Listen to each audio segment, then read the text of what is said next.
When Pep Guardiola and Mauricio Pochettino greet each other on the Etihad sidelines tomorrow, any smiles will be as fake as a politician's promise.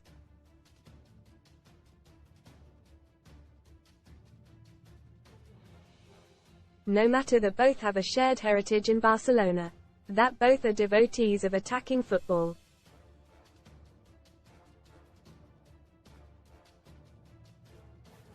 Even though they have more than enough mutual rivals.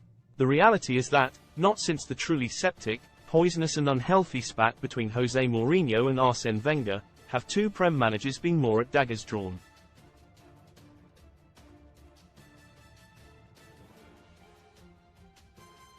In the light blue corner, the spiky genius of Guardiola. Read more in FOOTBALLGREATPOTTENTIAL. Graham Potter lined up for stunning return to management at Eurogiants Transit. Win a Ford Transit or £30,000 cash from just 63p with our discount code. A man who sees any and every mild criticism as a personal slight.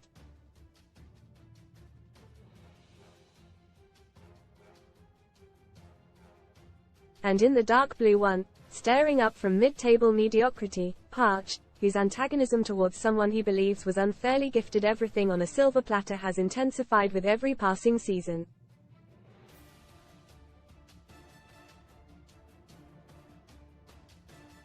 But this is not like the varsity boat race, a historical rivalry lost in the mists of time.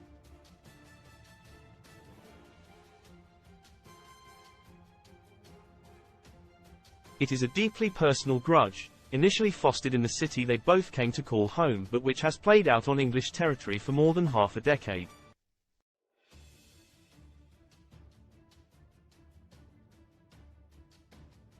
Most read in football. Roy quits Hodgson, 76, to step aside at Palace with Glasner set for job after health scare. Cup set major broadcasting change to FA Cup with BBC or ITV at risk of losing coverage. Roy scare Hodgson, 76, in hospital undergoing tests after collapsing at Palace. Training Gunner do it. Transfer recommendations for GW24. Arsenal defenders promise plentiful points. How to get free bets on football in 2008. As Barcelona looked for a successor to Frank Rijkaard, two of the candidates were obvious.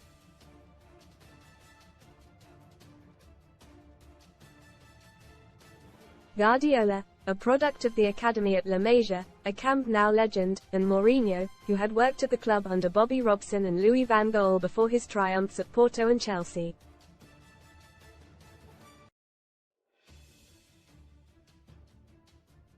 Pep Guardiola names Julia Roberts among his three idols, and recalls the time the Hollywood actress broke his heart, but the third contender was a fledgling managerial option, his playing days across the Catalan capital at Espanyol having ended 2 years earlier.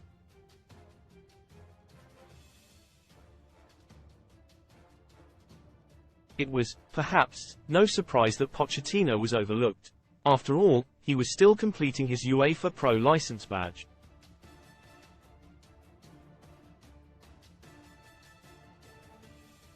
But the snub resonated deeply within him, even though he was handed the Espanyol reins just a few months later, a significant contributory factor in his subsequent and repeated insistence that he could never manage Barca.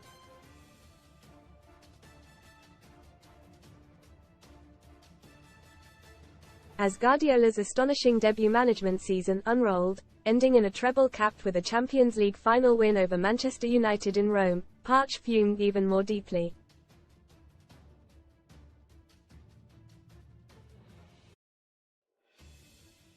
His belief was that Guardiola was being garlanded for picking a side anyone could have selected. Who would NT win if they had Xavi, Andres Iniesta, the emerging genius of Lionel Messi, Thierry Henry and Samuel Eto'o in their team? The gripe festered, only briefly eased as the Argentine moved to England, first at Southampton, then at Spurs.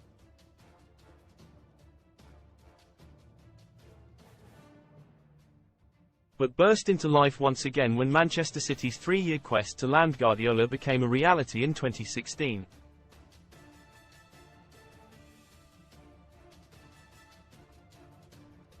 Initially, it was Parch who had the upper hand.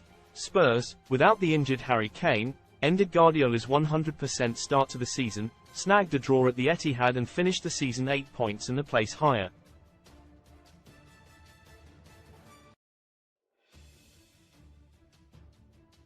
But in a signpost of what was to come for a manager he said needed to be humble, not arrogant. He pointed out, Guardiola had the possibility to manage Barcelona and Messi.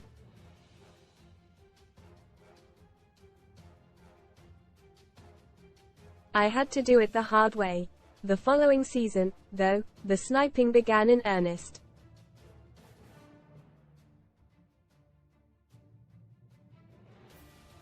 Pochettino was furious when, in an offhand comment, Guardiola talked about the Harry Kane team. The Argentine felt it was unacceptable. He shot back, "Sometimes he can struggle to keep his position and be a gentleman.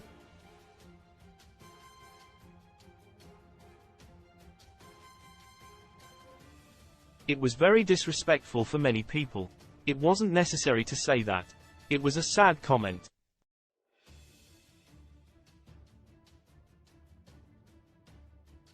Guardiola subsequently apologized, but the die was cast. A simmering feud that regularly broke out behind the scenes, even if not publicly.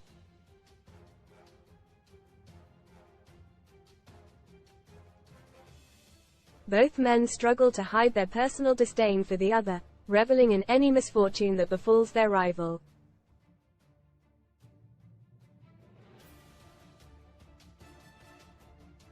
Even in victory after Spurs' 2019 Champions League quarter-final win over City, Poch took umbrage with some reporters who had the temerity to ask questions of his rival.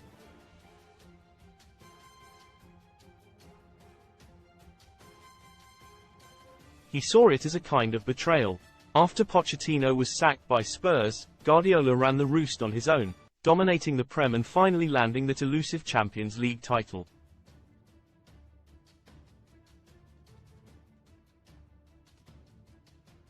But the Argentine's return last summer allowed the cudgels to be drawn again. Pochettino failed to shake Guardiola's hand after Cole Palmer's stoppage time penalty secured a 4-4 draw at the Bridge in November, insisting he had not seen him.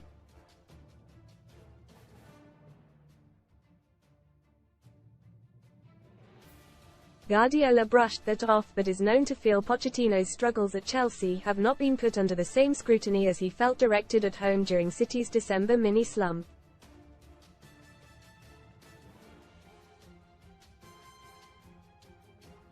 Now they meet again, this time at the Etihad. Watch what they say about each other today.